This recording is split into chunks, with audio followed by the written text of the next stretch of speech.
do not want to answer. So we have invited Lia to come and answer your questions and have a little opportunity to chat with you, because we know that many dental hygienists are facing some pretty significant questions around what do I do now? I'm in a bad spot. So I'm going to turn it over to Wendy to introduce Lia, and then off we go. Thanks for joining us, everyone. Thanks. Sorry, I was just going to type the answer. Somebody was asking if we can see you guys. This is a webinar, so we won't be able to see you. You'll only be able to see us and the panelists, so myself, Andrea, Chris, and Lia, who's our speaker for this afternoon. Just want to, just a quick introduction for myself. I'm manager of dental hygiene practice, so thanks for coming this afternoon. I'd like to take this opportunity to recognize all the traditional territories upon which dental hygienists work. And Lia Moody is a lawyer who specializes in employment law and is with us and practices in BC. So you will be directed to a survey at the completion of this webinar. So I appreciate if you could take a few moments. It's usually just a few short questions, won't take you very long, to give us some feedback on our resources that we're providing for you. So just a quick rundown, just some housekeeping. This is the Zoom platform. And if you haven't used Zoom, which is almost hard to believe that somebody out there hasn't used some type of web conferencing platform in today's day, but if you move your mouse around, you should be able to see your menu bar at the bottom. Raising your hand won't work because I can't see you, and there's going to be so many online. Right now we have almost 260. So it's best to use the chat function. It is right down here. So you can type your, just add in your question in there, and hopefully one of us, Chris and Andrea and myself, will be looking for those. So please send us your questions. So I'm going to let Lia introduce herself. So thanks for joining us. We really appreciate you coming online and helping us and our members with some questions about employment law. So welcome, Lia. Thank you, my pleasure, and hi everyone. As Wendy said, my name is Lia Moody. I am an employment lawyer here in Vancouver. I serve the Greater British Columbia, of course, and I'm presently right now at home in North Vancouver. My firm, Tumarking, is based in Toronto, but I'm the managing partner of the Vancouver office. I represent mostly employees. I do like to also represent some employers. It keeps me fresh, keeps me on my toes. I love employment law. I'm a bit of an employment law nerd. I consider a big part of my job to be informing people. So I'm always happy to do these kinds of webinars. I think it's so important that we work to close that information gap between employers and employees. That being said, this is, of course, an information-based webinar. It's not legal advice. You will hear me say this a lot over the next hour, and it will sound like I am doing the annoying lawyer thing and hedging every response, but I cannot stress how fact-dependent everything is. So I'm here to answer your questions, both general and specific, but everything ultimately has a larger context and documents that need to be reviewed and another side to the story. So I'm always going to ultimately recommend that you contact me, my firm, or any lawyer outside of this context of the webinar to obtain advice specific to your situation, rather than, like get in front of a judge next week and say, Lia told me I could quit during a webinar. So please don't do that. So that is my disclaimer, and I'll hand it back over to Wendy. Perfect. So how Lia and I discussed how we would arrange this is I have about 8 or 10 questions that I'm going to ask Lia to respond to in terms of general questions. She'll answer those, because answering those questions might answer some of the questions that I see are already starting to come in. And then once she's answered those questions, then we'll go back to the chat and see if we can kind of ferret out some of the themes. Unfortunately, this only being an hour long, we probably, I'm going to guarantee you with now 286 online, we probably won't be able to get to everybody's concerns. But as we go, there are some things we'll show you, some tools and places to go for additional access to lawyers and information. So the first question, Lia, how do I know when I need legal advice? Yes, and right off the bat, I'm going to start by making a very important distinction between legal advice and legal representation. I think that there's this misconception that as soon as you contact a lawyer, you are immediately going to go to court, and it's going to be this antagonistic, very expensive, very lengthy trial process. But that actually very rarely ends up being the case. Legal representation in a court setting really only comes to pass when there's been a termination and when the parties can't come to some sort of informal agreement, between via negotiations. So I would say that you should contact an employment lawyer anytime your spidey senses are tingling, let's say, anytime something seems a little bit off about a change that's been made in your employment relationship. You've been asked to sign something, because I will tell you, an employer is almost never going to put something in front of you and ask you to sign it because it's for your benefit.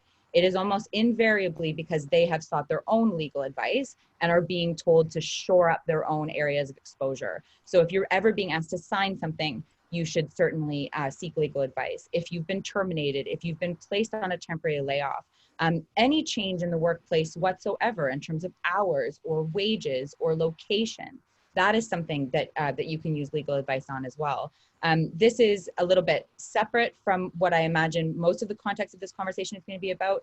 But if you're disciplined for something that you don't feel like you should be disciplined for, and you want to know how to handle that, you feel like you're being set up to be pushed out or to be terminated for cause, that's something that you might want legal advice on. So anytime something is causing you to lose sleep at night because of an employment issue, I would definitely recommend reaching out to a lawyer like myself. Thank you for that. That's good advice.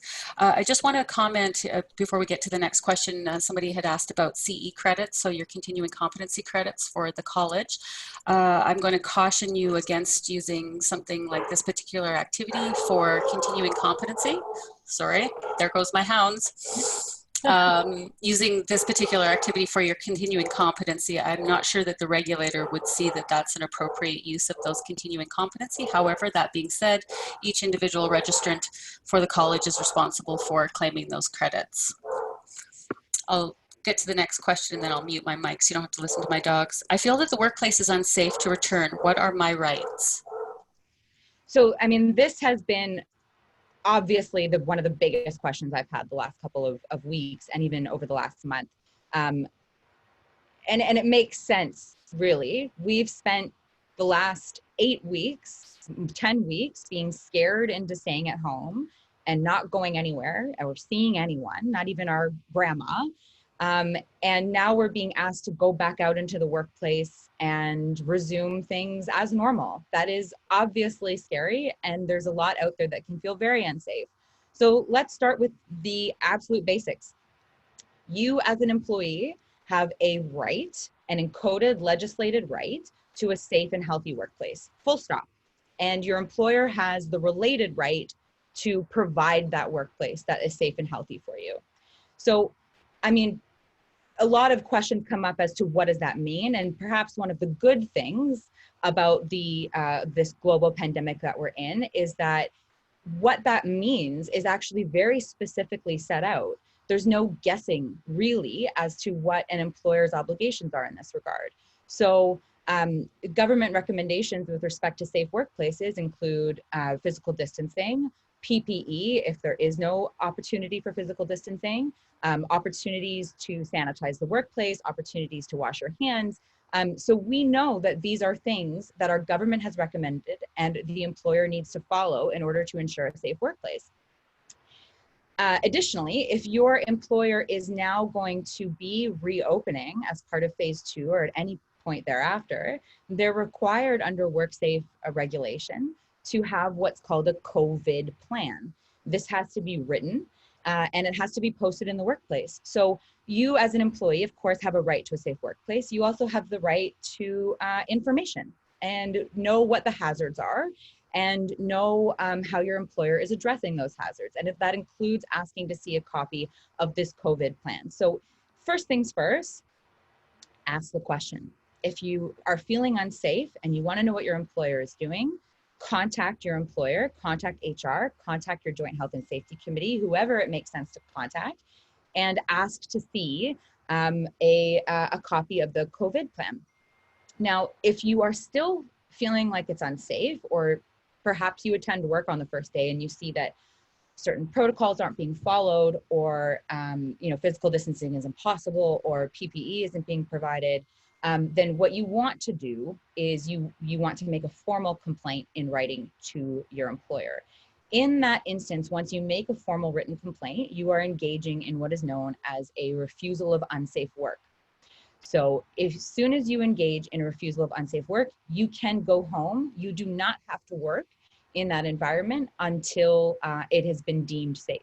So the employer will conduct an investigation, and they're either going to come back and say, we think that you were right and we've addressed it, so please come back to work. Or they might say, we don't think there was an issue here. And if you disagree with that, you can escalate it. And escalating it in BC means that the second step is that you just tell them you still don't feel that it's safe.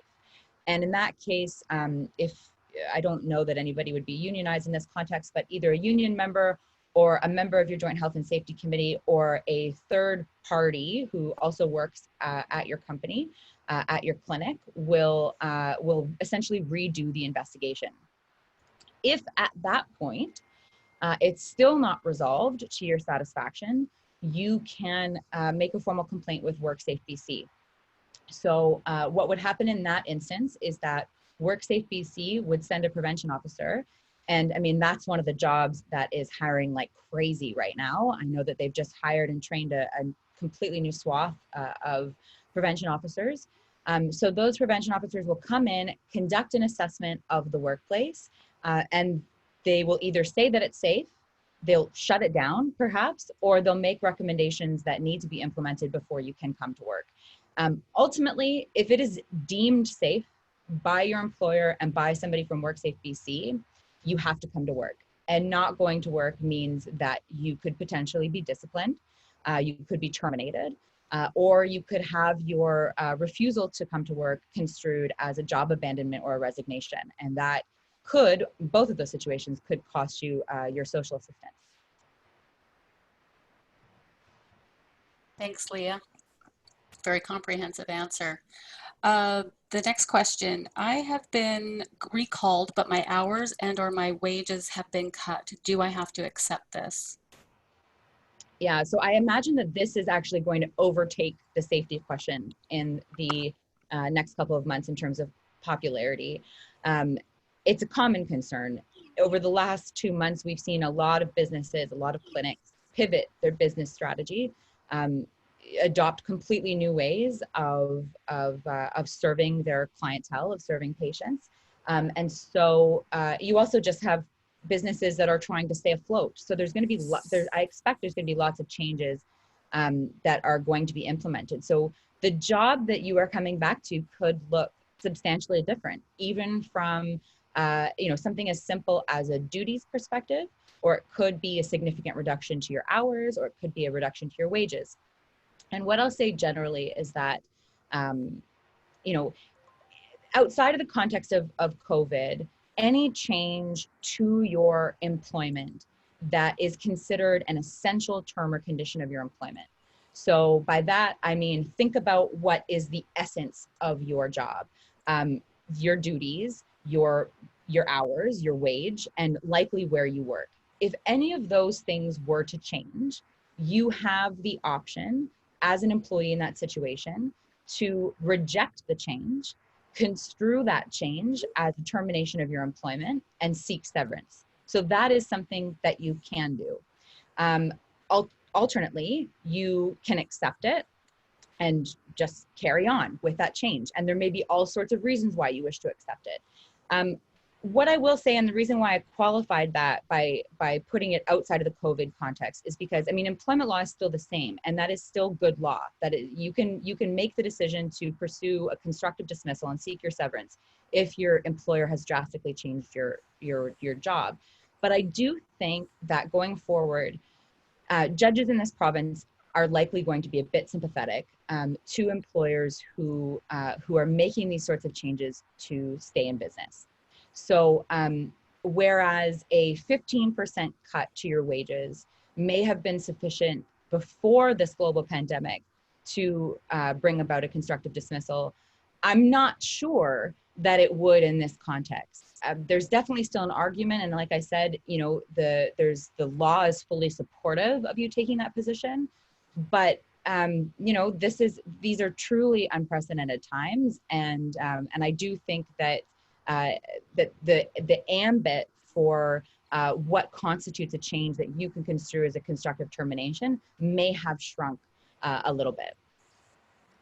No, fair enough. I mean, I think we're all kind of treading in uncharted territories here. Yeah. Unless there's a employment lawyer from 1918 in the Spanish flu. Yeah. This is a question we've had from several members about having either elderly parents or children at home, or immunocompromised spouses, or people in their home that they're concerned with. This particular question also says, I also don't have childcare and my parents are immunocompromised. I'm afraid to return to work. What are my options? Well, I mean, your options are negotiable. And when it comes to my employer clients, you know, I see a lot of advice out there from employer side lawyers that are saying, you know, if your employee doesn't want to come to work or they can't come to work, you know, you fire them. You just let them go and they lose all their benefits and that's it. And I just think that that's the wrong approach. What I'm telling employees and what I'm telling employers is we need to talk to each other here, right? I mean, you just said it. We're all trying to muddle our way through this together. Why don't we try to communicate? Why don't we try to be humans with one another and have that conversation? And so if you are in a difficult situation at home and you're trying to figure out how to make that work, even if you don't necessarily have a legal leg to stand on in terms of working from home or flexible hours or something like that, ask your employer. Everything is negotiable. And I think that there are a lot of employers out there right now who might be more flexible than they might have otherwise to consider these alternate arrangements to keep a good employee in a very difficult time. So consider your options, consider speaking to your employer. If we want to talk strictly legal rights in that kind of situation, you know, you can take an emergency leave. So our provincial government just introduced an emergency leave. It's called the COVID-19 emergency leave. You can take that if either you're sick or you don't have childcare or you need to take care of immunocompromised elderly parents. That is a leave that is available to you. It is unpaid, but it is job protected and it is indefinite. So you can be on that leave for as long as you need to, and you can rest assured that your job will still be there for you when you're done that leave. Just a supplemental question to that. If that means that it's an indefinite leave, but your employer says, well, too bad, so sad, what would be the employees, what would be their recourse? Like, what should their actions be? Well, you are legally allowed to take that leave. That is a right that you have. And so if your employer fires you in that context, number one, you get severance. Number two, you get a potential additional award of damages because in my view, that would be bad faith to deny you a leave in these sorts of circumstances. And you also, I mean, you don't even need a lawyer for this part. You could bring a complaint through the Employment Standards Branch, which governs these leaves. And that would require the employer to pay you. It could result in fines to the employer. I mean, I could tell you that if an employer came to me and said, I want to fire this person who wants to take a leave, I would say, good luck and goodbye. Right. Okay, fair enough. Thank you. What happens if I get sick and can't come to work for the 14 days that we're supposed to self-isolate or stay home, self-quarantine? Does anyone pay me for this time away from work? So it's an interesting question, and it's a developing question because as it stands right now, if you don't have the contractual right to paid sick days, then no. If you're sick and you're going to stay home for 14 days and you can't take vacation time, you don't have the right to be paid for that time. BC is actually one of the few provinces that doesn't have legislated paid sick leave. But Prime Minister Trudeau announced Monday of this week that he's going to be, I mean, take this promise for what it's worth, but he's going to be pushing the provinces to implement paid sick leave. I mean, I don't know how that is ultimately going to manifest because every province has to do it independently. You know, the federal government doesn't really have much by way of a say in that. They could probably sway the provincial governments to do something by way of, you know, giving money to make something like that work. but no announcement has been made in that regard yet. However, I do have hope for BC because Premier Horgan has been one of the individuals who has been pushing Justin Trudeau to make this a national mandate. So I think it would be sort of strange to have Premier Horgan, talk a big talk and then not walk that walk. So I actually do expect some amount of paid sick leave, and Justin Trudeau said he's going to be looking for 10 paid sick days, which on a standard business week would allow somebody ostensibly to be home for the 2-week period of time that you're supposed to be quarantining. And that would allow you to be paid for that period of time. Right. Okay. Well, I guess we'll watch for some government announcements on that point, on that front. Okay, here, this one is kind of a contextual question. After 9 years working in the office, I was laid off in March due to COVID without any severance pay. I found out that the dentist hired another full-time hygienist for longer hours. I was not given the option of changing hours or discussing a return to work situation. An email was sent to me to let me know. The dentist blames the COVID-19 crisis. What should I do in this situation? Yeah, that is, I mean, you're right. That is a very contextual and fact-specific question, but it's also, I think, something that people need to be more alert to. And I don't know if it's going to be the situation in this particular situation, but I find a lot of employers have been using and blaming the COVID-19 crisis to get rid of people as a bit of a shield.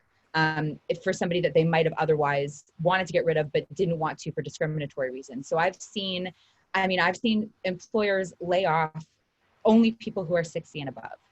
I've seen the only person in an office who's laid off be the one who recently announced she was pregnant. It's discrimination in the workplace is very rarely explicit. Still is sometimes. You would be shocked at the things that I see, but it's very rarely explicit, and it's something that you extrapolate from actions or words or treatment. So if you get the feeling that you are being ousted for discriminatory reason, then that is a potential BC Human Rights Code complaint and certainly actionable. Other than that, and other than the potential of a discriminatory action complaint under the WorkSafe legislation, which is different in the sense that our Workers' Compensation Act says that you cannot be terminated for making a safety complaint or reporting an injury, which might be particularly germane to the situation right now. And if you are, that is a reprisal action. And that can expose the company to a variety of fines under workplace legislation. So if you haven't, if there's no discriminatory ground that you suspect is the actual motivation for your termination, and you haven't recently made any sort of safety complaint, and maybe they're putting somebody in who doesn't care about masks or whatever it might be, then it doesn't, the company, the clinic, they can essentially, they have full license to make those changes. So it's really the reason for your termination or who they replace you with only matters if you think that there's a discriminatory motivation, either on a protected ground under the Human Rights Code or because you've made a safety complaint. Okay, thank you. We've had lots and lots of questions from hygienists around the PPE, the personal protective equipment that an employer traditionally supplies to clinicians when they're at the chair side. This question says, my employer says that if I want any PPE over and above the minimum, then it is up to me to pay for it. Is this correct? Yes, legally, yes. What every employer in this province has to do right now is follow government recommendations, and that is through the provincial government, it's through WorkSafe. Specifically for this group, it would be the college, the BC CDC, BC Provincial Infection Control Network. Again, it is always going to be fact dependent, right? So there are going to be certain safety directives that are role based. So a receptionist is going to be in a different situation than somebody who's working directly with dental patients. And there's also going to be directives that I imagine are going to be specific to the actual practice. So if you are an office or a clinic based in a community, that is going to be different and have different requirements than a mobile practice that visits long-term care facilities, for example. So every situation is going to be different when it comes to PPE, but the bottom line is that your employer only has to provide PPE to the extent that it's recommended by the government. My understanding right now is that for dental offices, it's considered that for the most part, routine procedures and protections seem to be considered acceptable where there's been a low prevalence of COVID-19. So, that all being said, the guidelines and that includes on WorkSafe, that includes with the BC CDC. It's a living, breathing document in the sense that it is going to be updated all the time. So I would certainly, highlight that tab, make it something that you can quickly come back to, and keep an eye on what the latest guidelines and recommendations are to make sure that your employer is abiding by them. Okay, fair enough. This wasn't in one of those 10 top questions or most commonly asked questions, but I did want to ask you about the importance, or what are your thoughts around having a written employment contract? Because I've heard people state that regardless of whether it's written or not, you have an employment contract with your employer. Yes, you do. You absolutely do. And what I will say from an employee's perspective is that an unwritten contract is almost always going to be in your benefit versus a written one.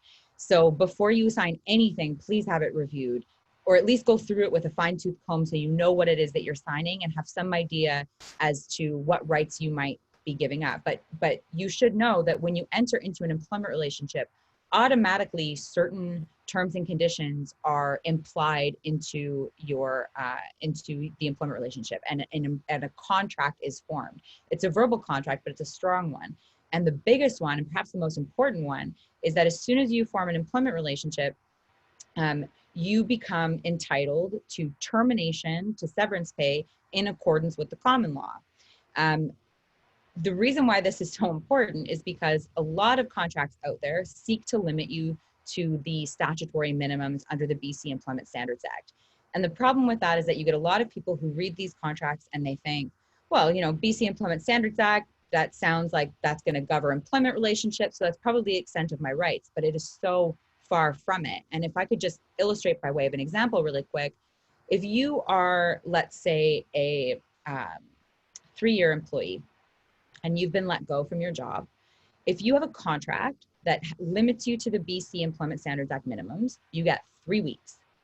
If you don't have a contract, you could have 4 to 6 months. You could be more than that in this particular context. And that severance wouldn't just include your base wage like it would in the Employment Standards Act. It would include continued access to benefits. It would include continued contributions to your pension plan. It has to include compensation for every aspect of how you are being remunerated at the job. So that is just the biggest issue that I always see with employment contracts. So rest assured that you are on an employment contract when you start an employment relationship. It is almost always working in your benefit, and that a written contract does not. So make sure that you have it reviewed. Right. Fair enough. That's always good advice. I think that's been a kind of a resounding message that we've tried to help our members understand, that, before you sign anything, always, like any contract, if we were to purchase a piece of property or enter into a business contract, we would have that reviewed and have a lawyer on our side advising us what we should be, or should not be signing. So I think that's really good advice. And if I can add on really quick, Wendy, just because I think that a lot of people feel that when they get a job offer, they have no power in that situation, right? That they don't have the ability to negotiate, but you do. I don't think I've ever helped somebody through a negotiation of an employment offer and had the employer come back and say, I'm not willing to negotiate on this. There's a big investment in the hiring process. And especially if they're trying to introduce an employment contract halfway through an employment relationship, they don't want to get rid of you. So, use the leverage that you really do have to negotiate better terms for yourself to protect yourself. Right. Kind of a supplemental question to that about the employment contracting. Another common theme that I'm hearing currently with the COVID crisis, as well as before, let's say the contextual would be the employer is selling the practice to a corporate entity or to another dentist, and they're trying to shore up their lease agreements and ensure that all their employees have written employment contracts. So, you know, the hygienist has been working for 3 to 5, maybe 9 years, and then suddenly the employer flops down this thing on their operatory at the end of the day and says, can you sign this by tomorrow night? Because I would really like this, get this kind of worked out. And we're hearing that now with the COVID as people are starting to go back to work, that employers are asking their employees to sign contracts. Okay. I mean, what's your best advice there? Yeah. So if you are already employed, and an employer, your same employer, puts a new contract in front of you, you don't have to sign it, right? So don't. And no passing of a deadline is going to change that. It actually really eats at me when I see an employer put a deadline of Friday at 5, because your rights don't expire Friday at 5, and they're just doing that purely as a pressure tactic. And it's rude, and it annoys me as an employment lawyer to see that, because if you want somebody to enter into a contract, everybody should be opening into it with open eyes. So take the time that you need to read it over, review it with a lawyer, tell them that you're going to take the extra week if they are putting that sort of a timeline on you. And at the end of the day, you don't have to sign it if you don't want to. If the situation is a bit different, if your clinic's being acquired or your company's being acquired by somebody else, depending on the type of purchase it is, your employment might not automatically transfer. And what that means is that the new employer doesn't have to continue your employment. In that case, they can put a new employment contract in front of you. And if you don't sign it, that means that you lose your job. It means that you can collect severance from the old employer, but it means that you won't have a job going forward. So in that situation, again, I just recommend that you get advice so that you negotiate terms that recognize your years of service, right? Because I've had some people who've been working someplace for 15 years, their business is acquired, the employer makes a new offer and says your past years of service aren't going to count. And that's horrifying. That's a horrifying situation to be in. So make sure that you have that reviewed before you sign off on it. If, like I said, though, if it is the same employer, you don't have to sign the contract if you don't want to. Okay, so just in summary, if a hygienist is currently working for the same dentist employer, the office has not been sold or there's no pending sale, and the employer says, if you don't sign this, I'm going to terminate your employment. I guess at any point, the employer has the right to terminate your employment, but then the employee is also entitled to some type of severance or notice. Here's the trick, right? Employers can terminate your employment anytime they want to, for any reason, as long as they pay you severance. And the reason why they're putting a contract in front of you 9 times out of 10 is to make your firing less expensive. So you might think, okay, I better sign this or else I'm going to get fired. But 2 weeks after you sign that contract, they can still fire you. And if that new contract limits your severance entitlements to significantly less than what you would have gotten before, you're in the same position with just a lot less money. Yeah, fair enough. Okay. So I hope our members are hearing that loud and clear. I think that's very, very good information to know. And one of the things I keep kind of my broken record message to our members is that really information is power, especially when you're entering into any type of a negotiation. So if you know what your rights are, you know where those limits are, you don't have to bluff, you don't have to guess, you don't have to be suspicious that you can get away with this or that your employer can do that. I think just having that information, knowing what you are entitled to and what you are not gives you a great basis for forming your negotiation for basically how hard you're willing to push for something that you believe in. Couldn't agree more. Can I just ask you, we've had a lot of people asking about the Canada Emergency Wage Subsidy Program and what the rights are around that. Some of them have their employer, their dentist, saying you have to come back and work extra full-time hours, but I'm only getting the 75% and that's what I'm paying you. You don't get the extra 25. Some of them are wondering, should they be on that? We did a survey and only 10% of our members who responded are on that program. Most of them are on the CERB or unemployment, and of course that means they're making less than they would on the subsidy program. Can you just talk a little bit about what their rights are and what they should be asking their employers about that?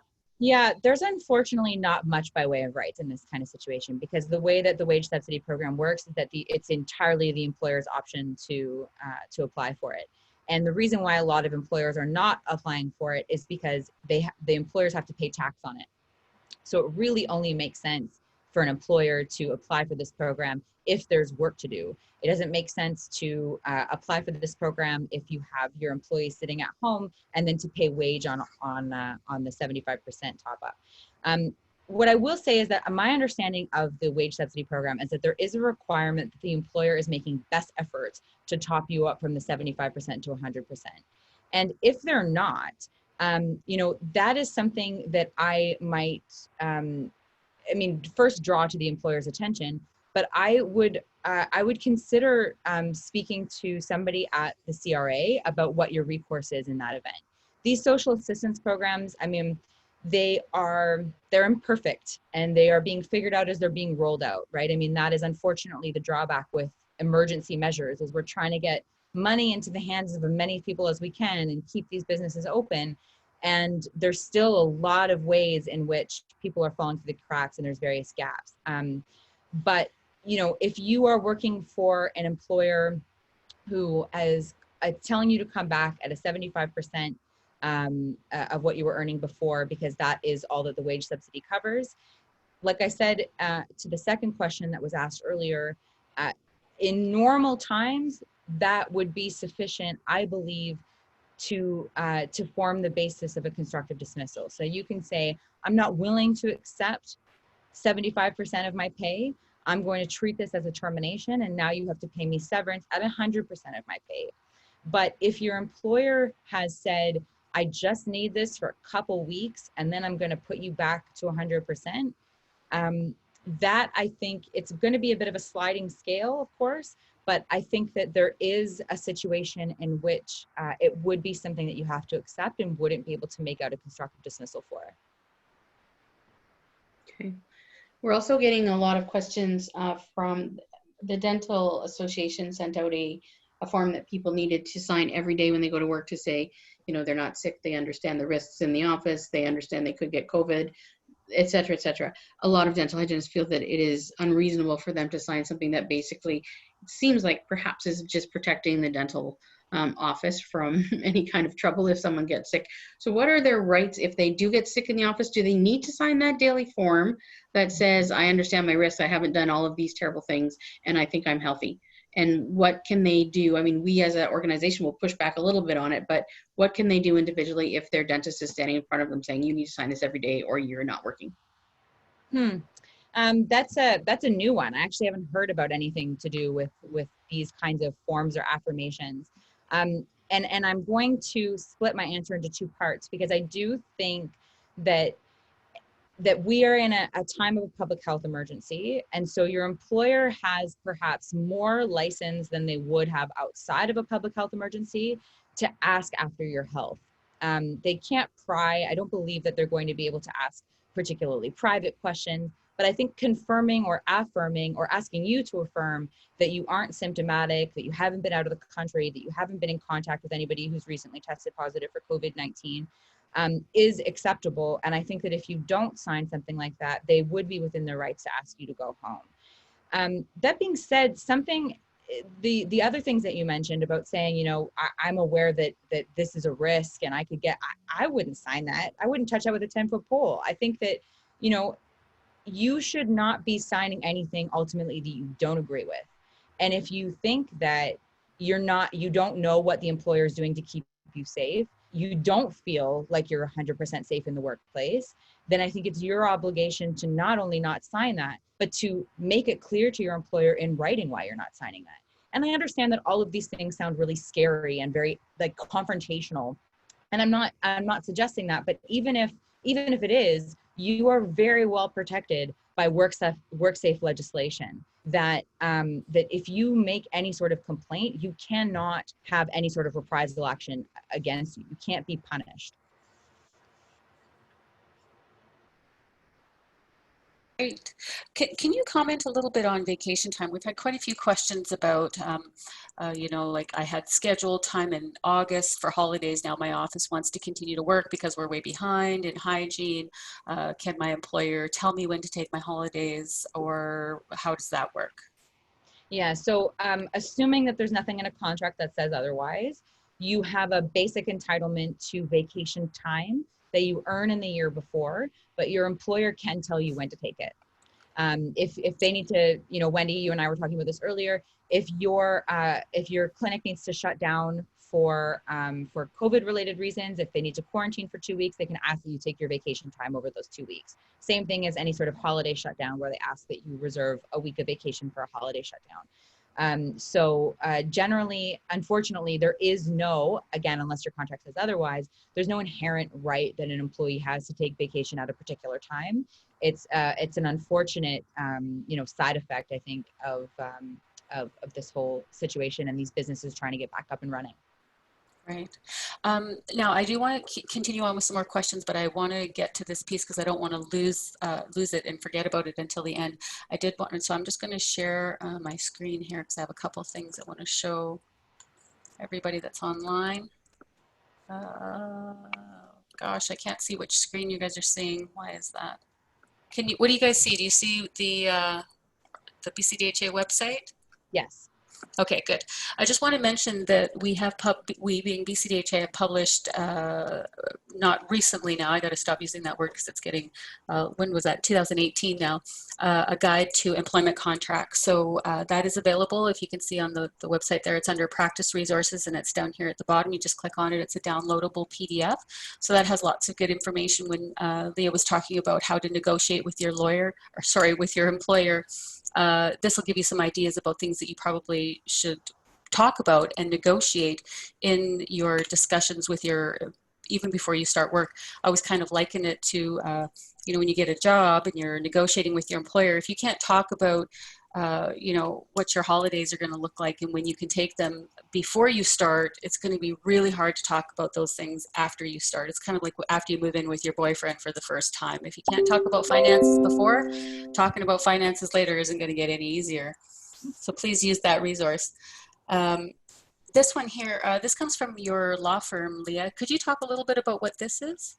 Yeah, and I'm totally going to steal that moving in with a boyfriend line. You're going to hear that on my so we have a couple of resources and, you know, just generally the internet is great for information. And, you know, and I don't want to talk myself out of a job, but, you know, we've created these, the severance pay calculator and the pocket employment lawyer so that people can access real-time information and just sort of get a general sense as to whether or not they need a lawyer. So to answer that first question, when do I know if I need legal advice? Go to the pocket employment lawyer, input some of your basic information, and that'll tell you whether or not it's recommended that you speak to a lawyer. If you've been let go, head off over onto the bathroom, pull out the severance pay calculator and put in some information. It's like a couple of questions. I think it's 4 or 5 questions, and it'll tell you roughly a range of what you'd be entitled to under the common law so that you can make a real-time you know, assessment of what that severance package looks like. So these are just some resources that my firm has put out, but you know, the internet is also filled with people who are trying to get information out there. And as Wendy said,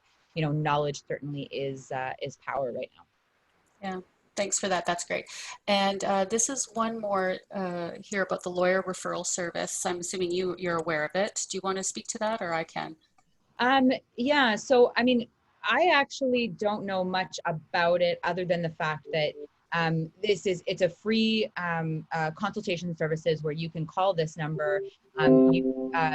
You essentially go over what the situation is that you are seeking legal advice on, and then the CBA will set you up with a lawyer for a consultation.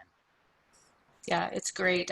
You can use this service. It doesn't have to be about employment law. It can be anything you need, family law, you're having a separation or divorce or child care issues. My daughter used it for, she was trying to bring, she lives in Australia, so she's was attempting to bring her partner home to Canada and used it for some immigration information. And the half-hour consult, it wasn't free at that time, it was the $25, but I'd say $25 for half-hour access to a lawyer is quite a steal of a deal. Our younger counterparts.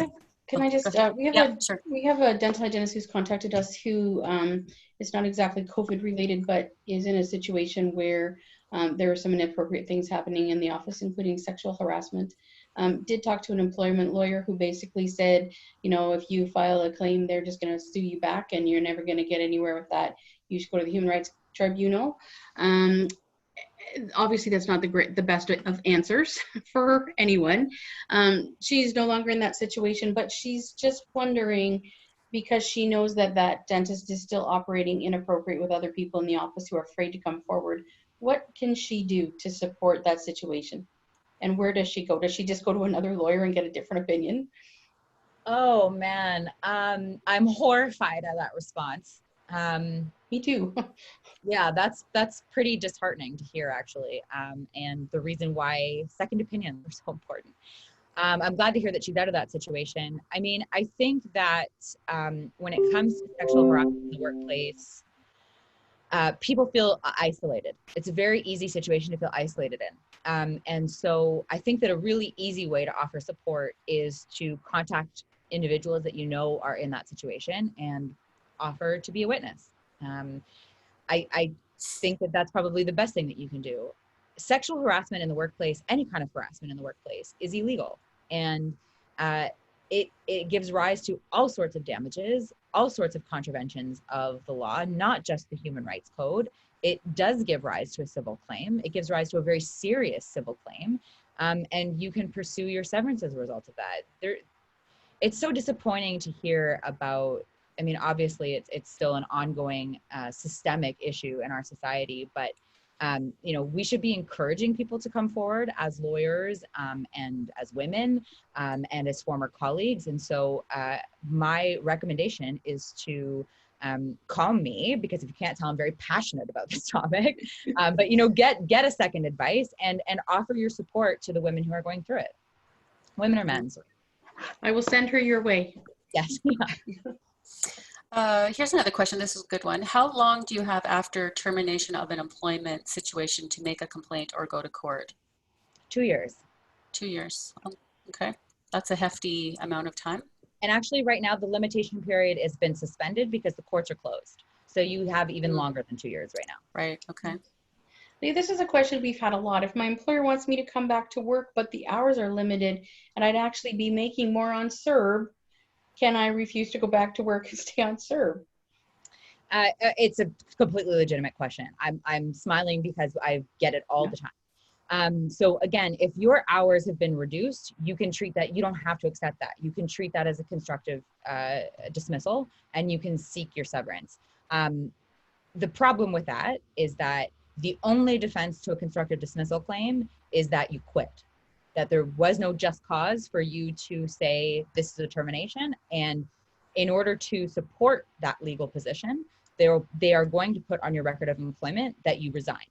And right now you don't have to file anything in order to get your CERB, but you know, I think there's going to be a reckoning in 2021. And what they're saying right now is that if you voluntarily left your job, then you don't qualify for CERB and there might be some sort of clawback.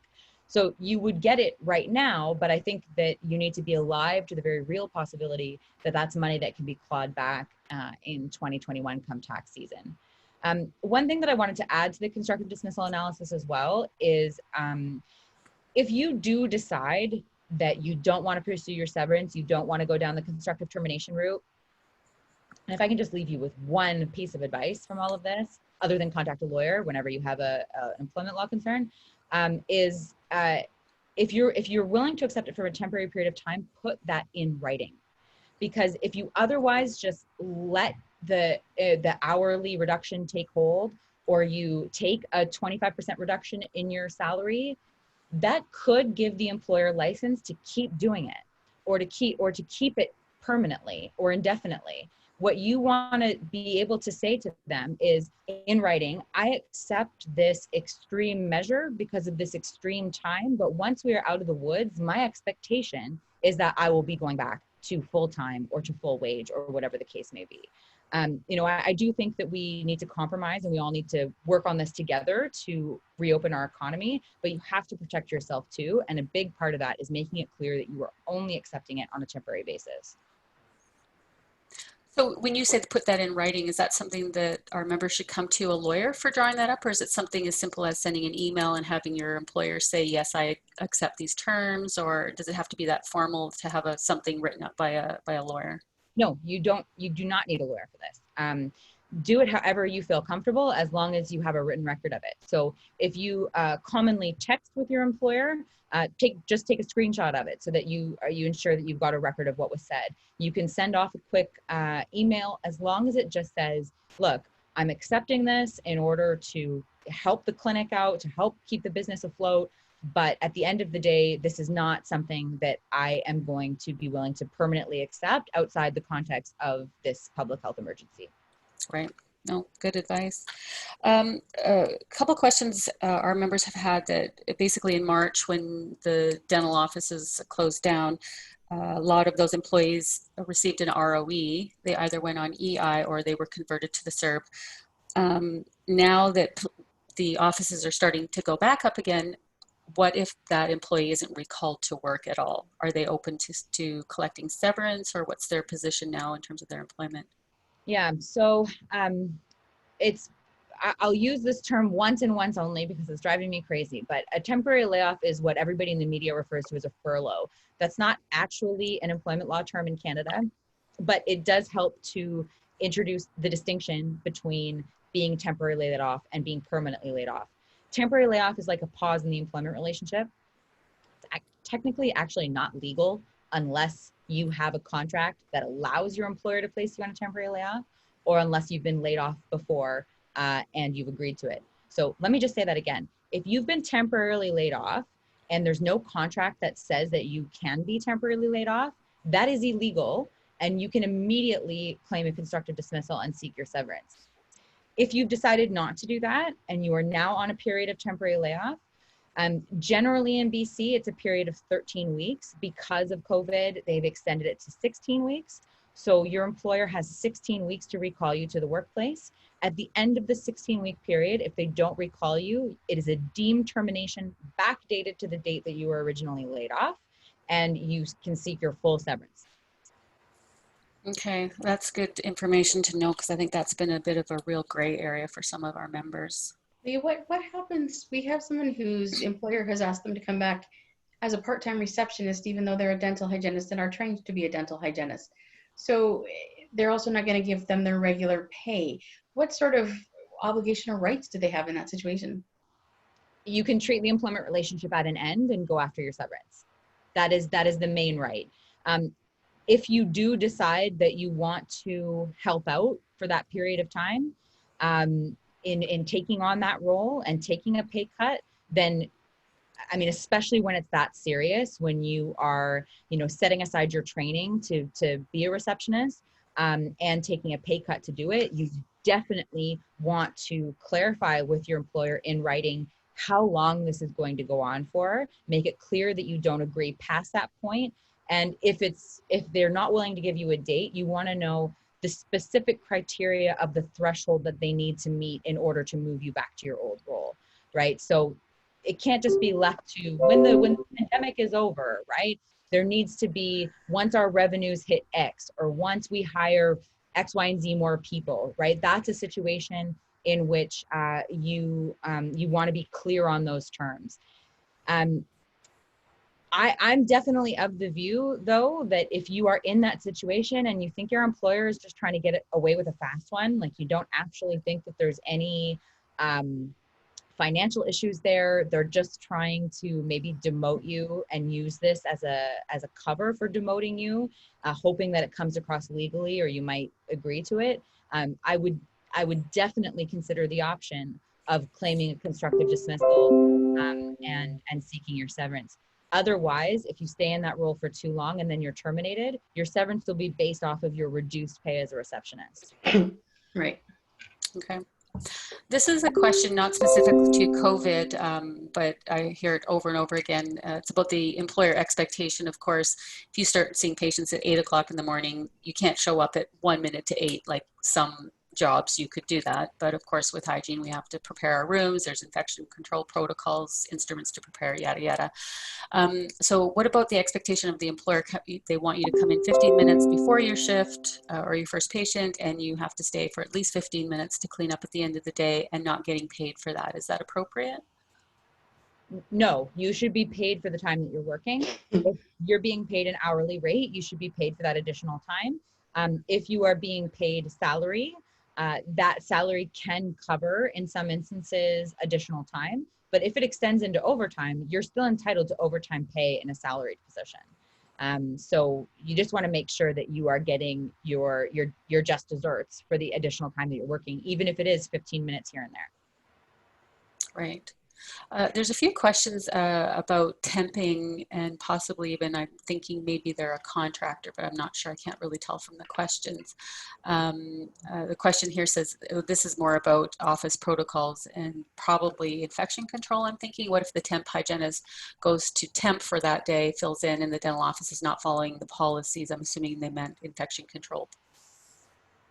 Yeah, so if at any time, I mean, employees have the right to a safe workplace, and these should appropriately be framed as rights, but I really also view it as a responsibility.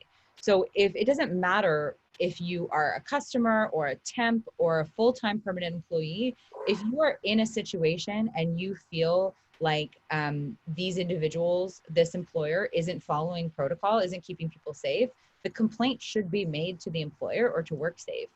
I really cannot stress that enough. I mean, I know that it seems really scary to make these complaints, but A, you're protected by the law from reprisal action if you are employed by this particular employer, and B, if not you, then who?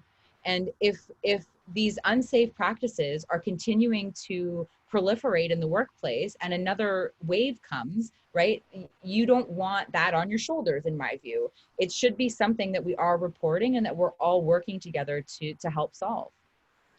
So that is a question that we have. What if I get it from my office? What if I have it and don't know and give it to patients? And how does that impact my career? And how does that impact my employment? And how does that impact the office? Andrea, that is a loaded question with 3 minutes. I know. Last question of the day. Yeah. Okay, what I will very briefly say is that if you get COVID-19 as a result of working in your workplace, and it is because your employer did not follow proper protocol, which could be an additional reason why you want a record of any safety complaints, then you can sue them. If you end up having huge hospital bills, if your insurance premiums go up, if something really critical happens to you or somebody that you love, God forbid, you can sue them potentially for a lot of damages. But you'll have to prove that the employer somehow contributed to that, right? So if they aren't providing PPE when they should be, and you haven't made that complaint, then how do you then prove that? So that's another reason why you need to make those complaints as we're going forward. If you don't know you have it, then you can't be said to be negligent in passing it off to anybody else. The analysis is slightly different if you have been exposed to somebody that you know has tested positive for COVID, or you've recently traveled. I mean, I can't imagine anybody traveling right now, but if you have recently exposed yourself and then you still go to work, you are acting against government recommendations to self-isolate and quarantine yourself, then you are potentially exposing yourself to that same lawsuit that I just suggested. Your professional insurance may cover you. It will be completely policy dependent. So, I mean, I would say just follow the government recommendation to the best of your ability if you're in that position. But if you don't know you have it, you have no reason to suspect you have it, then it would just be a very unfortunate situation that wouldn't result in any legal liability. Right. And if you signed that waiver in the morning to say you're safe, does that do anything to protect them or you? I mean, it's only ever going to be with respect to as far as you know, right? So I do think that it's appropriate for employers to be asking those questions and to be asking their employees to affirm that, to require them to self-isolate if they have any symptoms or they have reason to believe that they've been exposed to somebody. But that piece of paper I don't think is I mean, it may just give the employer, if you signed something that said, I haven't been exposed to anybody with COVID and you lied, and then you infected a patient, you may not be able to, the employer can use that piece of paper to just go hands off. Right. Lia, I'm just going to put on the last slide here with your contact information, and I just want to ask you one more question before we, because we're at 5 o'clock now. So there's Lia's contact information. Her assistant there, Courtney, who I've been corresponding with to sign Lia up for this lovely event that we had. This is not necessarily a COVID question, but do hygienists qualify for overtime? I have met somebody here who says, never seen that. What are the rules around hourly wages in regards to overtime if you work past 8 hours, for instance? Yeah, I mean, there are exceptions to the overtime rule. I would have to refresh myself on the regulations with respect to that, but I mean, managers don't get overtime. It's possible dental hygienists don't get overtime. I'm not aware of that, but I can certainly look into that. Okay. So we're going to have to wrap it up so that Lia can go and do her other things for the day. I would like to say to any of the dental hygienists on, this has been excellent. Please do fill out the survey so we know if this was useful for you. If you feel like your questions were not answered, please let us know. We will talk to Lia about doing this again if there are a lot of things that when you go back and listen to this aren't there. So I do encourage you to go back and listen to this. It will be on demand. We will post it on our website. But if you do have further things that you want to ask in a session like this, we will consider doing another one and contact Lia directly. But Lia, thank you. This has been really awesome. And Wendy, thank you as well. This has been really great. Oh, my pleasure. Thanks so much for having me. And I hope everybody's staying safe. And really, I don't bite. Please feel free to contact me directly if you need anything. Excellent. Well, thank you very much. Thanks for your time. There's hundreds of thank you Lias coming in, just so you know. That's very nice. Thank you. Thanks, everyone. Okay. Take care, everybody, and good night. Bye.